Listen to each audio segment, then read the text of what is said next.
off season, buy the dip.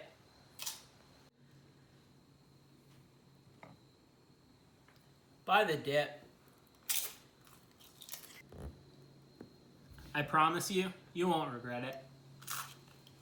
What's up, everyone? I'm Cardi-C here with a very important public service announcement. The off-season is quickly approaching, and I'm telling you all right now, do not panic sell. We have to buy the dip. I'm very used to sort of buying and selling in the off-season as a baseball card collector, but the same principles and theories apply to the other sports. What am I talking about? Well, there's a sort of general knowledge in the hobby that prices tend to dip during the off-season, and that's because people aren't paying attention to the sport. If it's out of sight, it's out of mind. So on today's video, we put that theory to the test. We take a look at prices, sort of trend lines during the last couple off seasons on a few of the major cards, and then we talk about steps that you can take today to get ready to capitalize on lower prices in the off season. If you are a basketball card collector, a football card collector, the same principles and theories apply, so you're not going to want to miss it. If you enjoyed today's content, make sure to give this video a big thumbs up and subscribe for future content. And I want to hear in the comments below how you guys are planning on heading into the off season. Have you already offloaded a bunch of base cards and you're looking to pick up a big PC card or something you've been eyeing for a while? Or do you use the off season as a chance to sort of rest and recharge and focus on spending time with the family? But without further ado, let's hop into today's discussion. So we don't want to throw blind money at cards just because some YouTuber said the prices dip during the off season. We want to do our own research to verify and confirm that these statements actually have some weight. Tell me more, tell me more. So I don't want to tell you guys to just go dump a bunch of money in the off season because prices are going to be low. I'm going to show you that over the past 5 to 10 years, this is the trend that the market has faced. And in order to do that effectively, you need to take a look at a wide variety of cards. But for the purposes of today's exercise, we're just looking at 4. We're looking at 2 baseball cards and 2 basketball cards. The first one we're looking at is the 2011 Topps Update Mike Trout. We also have Aaron Judge's rookie from 2017 Topps, Giannis's rookie Prism from 2013, and then we have Kristaps, his 2012 Prism Silver.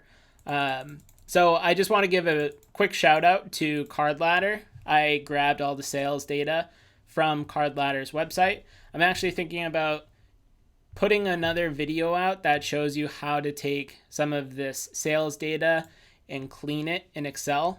So if you're interested in that video, let me know in the comments below. But let's just jump right into it. You see the unique sales here for Trout by month. You have January through December here.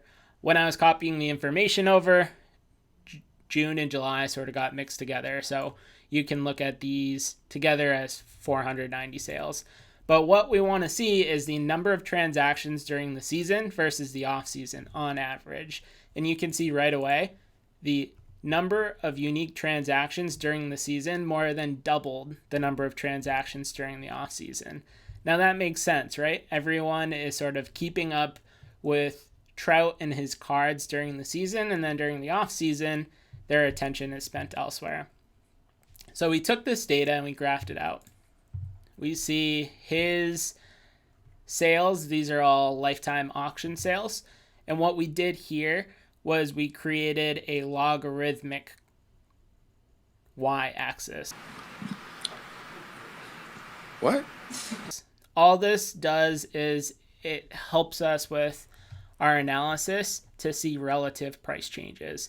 If we were looking at $100 versus $1,000 on a non-logarithmic graph, then it would be really hard to see what the relative price changes are. So that's just something to keep in mind.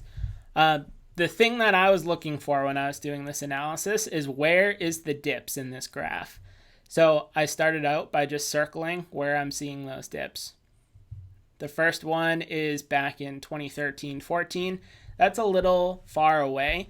So let's take a look at maybe 2016-17 and 2017-18. I took the information in here and blew it up a little bit. And now you can see a cleaner graph on what happened to Mike Trout's prices during the offseason. You see highs of $355, $360 right in the middle of the season. And then this trend line shows that prices are steadily decreasing until it bottoms out in December and at the end of November. So this is sort of what everyone in the hobby says. Right around Black Friday is when prices really start to dip for baseball, and they sort of bottom out. And then before the spring training rolls around, prices start to rise back up. So that's one off season of one card. It's not enough for us to make the call that this is going to happen every single off season. So let's take a look at 2018. You see in 2018, his prices really spiked in July, and then we see a very similar trend line bottoming out around October. You see October there, and then it really plateaus until December, and then after the new year, it starts taking off again. So that's the 2011 Topps update Mike Trout. Let's take a look at Aaron Judge. Judge is not nearly transacted at the same volume that Mike Trout is, but we see again during the season around 43 unique transactions per month. During the offseason, only 19. Again, there's less eyes looking at these cards. And I will just say this is the PSA 10 version, so I believe that the same sort of inferences can be applied to the raw versions of the card as well. But this analysis is just with the PSA 10 version. So you have Judge's lifetime sales here. It's a little bit trickier to see. Again, this is a logarithmic graph. So you go from $10 to $100. But again, these are relative price changes. So I circled out the plateaus and sort of the dips, and we take a closer look. Judge has a little bit more volatility because it's only $10 to $35. It doesn't matter as much to people whether they're paying $20 or $25. The prices are a lot sort of less sensitive, but you can see it's bottoming out between November and January, and then it goes back up right before the off season. So now the question you might be asking yourself is, does the same thing apply to basketball? And what we needed to do with basketball is a little bit different because 2020 went absolutely absurd. I first started by calculating the average sales per month for Giannis's Prism rookie card. Again, this is in a PSA 10. And because sort of from March to June were so wild, I wanted to try and isolate those movements. So I calculated with the 2020 sales and then without the 2020 sales. And we see that without the 2020 sales, this card is transacted on average 63 times per month versus the off season, which is around 53 times a month. But let's see if it makes sense that his prices are dipping during the off season again. So for basketball, it's a little bit different. Their off season is from June, or I'd say it's probably from May to September. So you see right here, there's sort of a dip there. There's a dip here and a dip here. So those just so happen to line up. This one especially with the 2018 offseason. You can see a trend very similar to what we saw with the Judge and the Trout cards. In 2018, his prices started to bottom out right in the middle of the offseason. Fast forward to 2019, and the same thing happens. Now, Giannis's prices went parabolic at the beginning of 2020 with sort of the COVID hype. But again, his prices went they hit their floor in the off season, and that's what we're seeing now. People are quote unquote losing their shirt on Giannis prices, but it's a reflection of the market sort of moving away from basketball and focusing on something else. Now, this Kristaps was just another sort of quick analysis to see whether this holds true. This isn't his base prism. This is his silver prism. So it's transacted a lot less. But if we take a look at the graph, we circle where we see those dips. We have the trend line in here, and you see between April and June, you got a dip there. April and June, you got a dip there. So it's important to understand and recognize that past performance is not necessarily an indicator of future performance, but it's a data point that we can help use to inform our expectations for what the market's going to do with any particular card. Now, what can you do to make the most out of this time? I'm here to help you visualize and come up with a plan for each month during the off season, starting up with October. The first thing you need to do in October is come up with a goal. My goal for this off season is very simple. It's to add a PC card that I've been eyeing for a while. At the top of my list is a 1954 Wilson Franks Ted Williams card, but that card is vintage. It's not as susceptible to some of these off-season prices, so I don't know if it's going to be as cheap as or affordable as I thought it would be during the off-season. So I'm taking a look at other cards on sort of my watch list, and the perfect card to sort of fit the discussion today is the 2017 Prism of Jason Tatum or his 2017 Kaboom. I'm a big Boston sports fan. I collect primarily baseball and hockey cards. You can see sort of right back there. But I'm a big basketball fan. I find myself watching a lot more basketball games than baseball games. And I want some exposure in my collection to guys like Tatum and Jaylen Brown and Marcus Smart, Kemba Walker. So that's my goal for the offseason. I want to pick up one of those cards to add to my collection. Now you need to be laser focused. This is my goal. I'm going to do what it takes to get it done. We don't want to get distracted with, let's run to Target. Let's run to Walmart. Let's pick up a couple blasters. Let's hit up Dollar Tree. Let's go to our local hobby shop and rip some packs, because you might not realize it, but you just start bleeding money that way. $20 here, $60 there, and before you know it, you just spent $600, $700 when you could have bought a big card for your collection. Focus. Focus. Focus. So that's the first thing we want to do in October. The second thing is building up dry powder.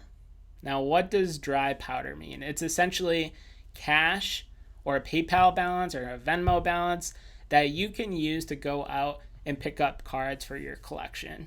There's two ways that you can build up your dry powder, and that is selling cards that you don't really care about, that are non-core PC items, that are flips that you've sort of been waiting to sell and you've been on the fence. Get those out the door. As long as you can sort of pull back and recognize that we are heading into the off season, you might be locking in some losses, but it's an opportunity for you to put cash in your pocket to be ready to capitalize on lower prices over the next few months. So that's the first way to build up your dry powder. The second way is the old-fashioned way. How are we paying for all this?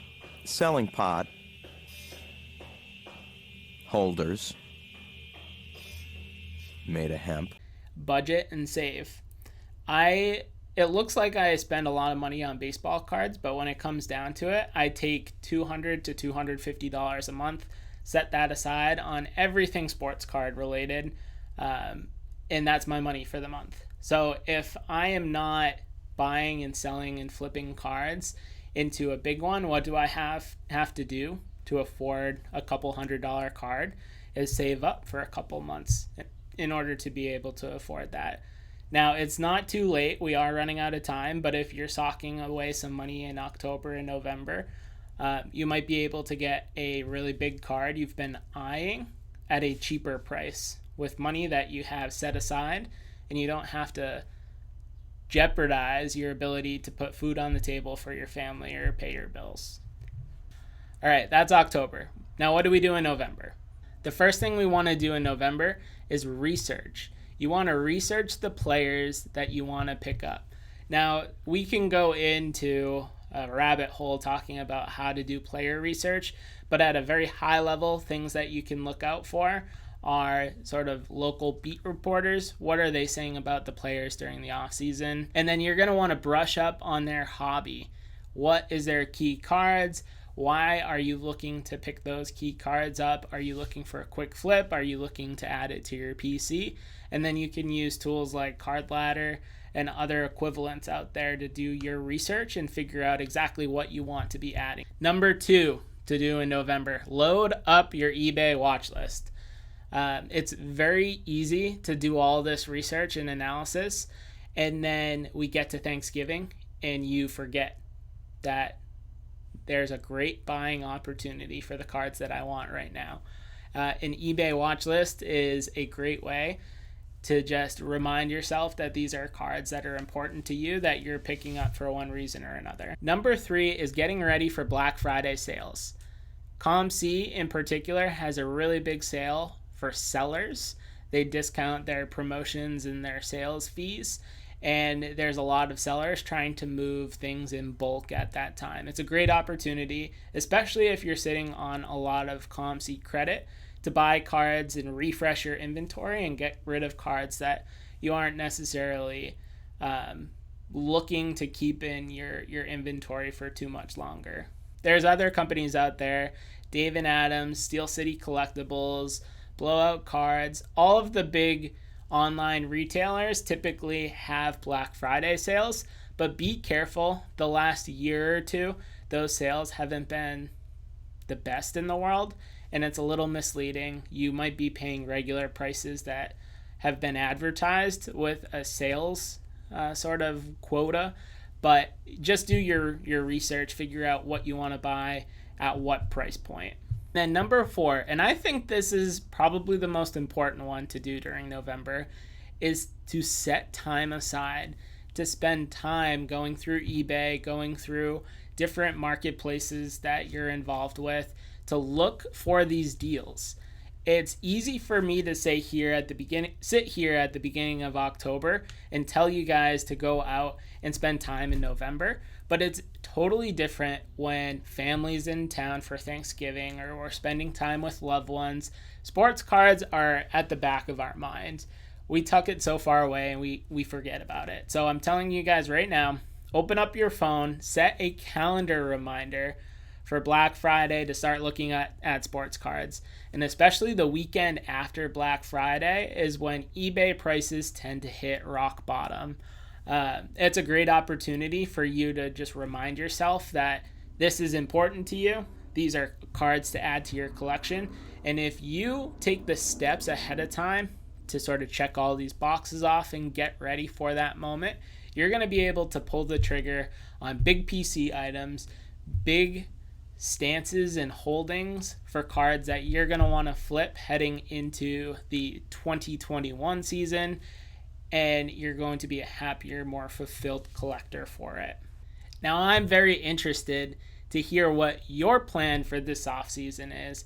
Are you going to be loading up on dry powder and picking up all those cards for your collection? Or are you going to be using it as an opportunity to step away from the hobby, refresh, relax, recharge, and come into the 2021 season with sort of a reinvigorated approach?